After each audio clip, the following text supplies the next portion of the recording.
mostly focusing on the international arena. What really bothers him is the politics of humanitarian intervention, without really seeing that it's political. I mean, he dislikes if you read the whole book, which we're not going to, the last time we did read the whole book, but we're not going to read the whole book, but he objects to this idea that we pick countries in which we're going to intervene for humanitarian intervention. The right of nations to intervene is done as if it weren't political when it clearly is political. And those are the kind of things he objects to. So we're going to not just look at the international arena, we're going to look at the national arena, and so the world will look different. So that's the summary. And now let me go on to what we want to talk about today. So human rights before human rights. I'm sorry I didn't have this on the board, but this is what I just said. I forgot. Well, come on, you can review it. Now here we start. I sometimes I forget what I put on PowerPoint, to tell you the truth. It's the short-term memory problem. Okay, so let's begin with human rights. Look, if the basic notion that you should be kind to your fellow man is not news in the 18th century. It was probably never news. So I just want to suggest to you the briefest of surveys. So this is not meant to be encompassing all religions at all times. This is meant to sort of show you a few things that we quickly grab from the internet, basically. So most religions, all religions, have some version of loving your neighbor as yourself. Now, what counts as your neighbor, as you know, is much debated in these religions. So the Christian parable of the Good Samaritan is to say you shouldn't just consider your own people your neighbors, but other sorts of people. The Christian doctrine is that you preach this gospel not just to fellow Jews, but to people of the whole world, and so forth. So a lot of debate about what counts as neighbor, but that you should love your neighbor, however neighbor is defined, is pretty universal. The hadiths are Muslim sort of legal texts and commentaries on the views of the Prophet. No, not one of you is a believer until he desires for his brother that which he desires for himself. The version of the earlier story. This is the sum of duty, do not the others which is done that would cause thee pain. The golden rule in the Hindu tradition. In the earlier Chinese and in Mencius, you get the same thing. So you can find this everywhere. And you find later secular versions of this in Kant, in secular philosophy, act in such a way that the maximum of your action could be universalized. In other words, that you would act in such a way that if somewhere else were, and you put yourself in someone else's shoes, would you do that act? Is a general rule. Okay, so that's the basic. That's nothing new. What I want to suggest to you, these are ethical principles. They have no judicial, there's a legal or institutional context for enforcing them. There's no particular political tradition or set of political actions which mandate them. So these are about what individuals ought to do to be good people. We're enjoined by almost all the world's large religious traditions to broaden the circle of the we. The circle of the we, I mean those people whom we regard as ethically like us, people to whom we should be good. Is this clear? The general, I think, pretty. Okay? Now, but that's a limited tradition. So what I want to talk to you about now, in more detail, are ways in which what we now take to be human rights were defined before the era of human rights and the use of the word human right. And one of the important traditions in which this happens are the traditions of constitutions. So what's the Constitution? A Constitution, roughly speaking, is a body of fundamental principles according to which a nation, a state, some sort of body politics is constituted, that is brought together and is governed. So it's meant to be, in some sense, a higher or foundational law. It's meant to be something, you know, the story that you ask an explanation as a kid, what's this, and what's the reason for that, and what's the reason for that. And at some point, this is folk tale. It says from there on, it's turtles all the way down. There are no more explanations. That's as far down as we're going to go. So we go one stage below turtles, one turtle lower than constitutions. We can say where a constitution is deeply grounded, they're grounded in the people. And we maybe will say where the people grounded, maybe in God. We can work on that. But constitutions are these limiting documents that say this is what the state can and cannot do. So it protects and guards the citizen against power, against the sovereign. Right? Where the sovereign is the ultimate foundation of authority. Okay? So it's already a public notion, because if the sovereign is ultimate, then how do you protect yourself against it? But that's what human rights sort of does. It protects individuals against power, as well as demanding things of power later on. Okay? So Constitution are these founding documents which give rights to people and limit what a state can do. Is that okay? So next time we're going to talk about written constitutions, the American Constitution, constitutions that grow out of the French context. Today we're going to talk about this, I said human rights before human rights, thinking that human rights is sort of an 18th century word as you saw last time. And so we're going to talk about unwritten constitutions. So what's an unwritten constitution?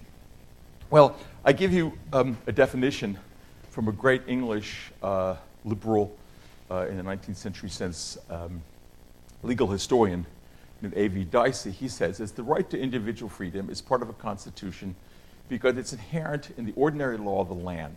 The right is one which can hardly be destroyed without a thorough revolution of the institutions and the manners of the nation. So what he is saying there is that a constitution is not a separately written document which limits what the state can do, like our Constitution. Right? The Constitution is a sum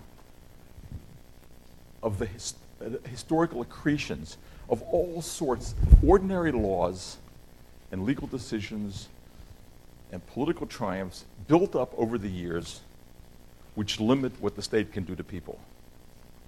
So you might say it's political tradition and legal tradition. History might encompass all that. Okay? Now, he says, Dicey argues, that this is actually deeper than a written constitution. And that's why he says at the end, you can't change it without a revolution. We can change our Constitution by 2/3 vote of Congress and a vote of 2/3 of the states. Right? So we could decide that there would be no more religious freedom. I mean, it's not politically going to happen, but in principle, we could decide this without there being a revolution in America. Clear? Just as an institutional question. What he's arguing is in these unwritten constitutions, you can't do that. Because we have this long tradition of religious freedom and of struggles for religious freedom. And if we were to get rid of, I'm making up religious freedom as the category, because all of us more or less agree that that's a fundamental right. If we were to get rid of that, it would be actually a revolutionary act. It'd be overthrowing a huge part of the history and constitution and way we understand the country. Okay? So you get the distinction. A written constitution is a document like ours and like the French and like the Belgian and the Swiss and most of the constitutions in the world today, in which someone got together and wrote it, and it can be changed. What he's arguing is that before these kinds of constitutions, they are historically grounded constitutions, an accretion of ordinary laws and decisions and so forth. Are we okay with that distinction? And that in some sense, the deeper version of this are these unwritten constitutions. And we have a written constitution, but we also sort of have an unwritten constitution. I mean, the reason that it's unlikely that no matter who we elect as president, there's going to be an initiative to get rid of religious freedom is because it's so fundamental that even to try it politically is a non-starter. So these are not mutually exclusive in real life, but they are conceptually different. Okay? So what do we mean by these kinds of unwritten constitutions? Well, let me give you some version of this history which has played importantly into the Anglo-American tradition. So, the Magna Carta, which you've all which you've all heard of. Now, what I want to point out in this document is that it was a document signed, a charter, a document given by the king to quite specific people. So it's John, who's the king of England, and he addresses bishops, abbots, earls, barons, justices, foresters, sheriffs, various officials who do business with him and with whom he does business, who are the political creatures of the realm. It doesn't address humans. It doesn't address children. It doesn't address women. It doesn't address unfree people, of which there were many. It's a very specific list of people whom it addresses. And here it lists the sort of great men of the realm who sort of stand for all his loyal subjects, but the one to whom he grants these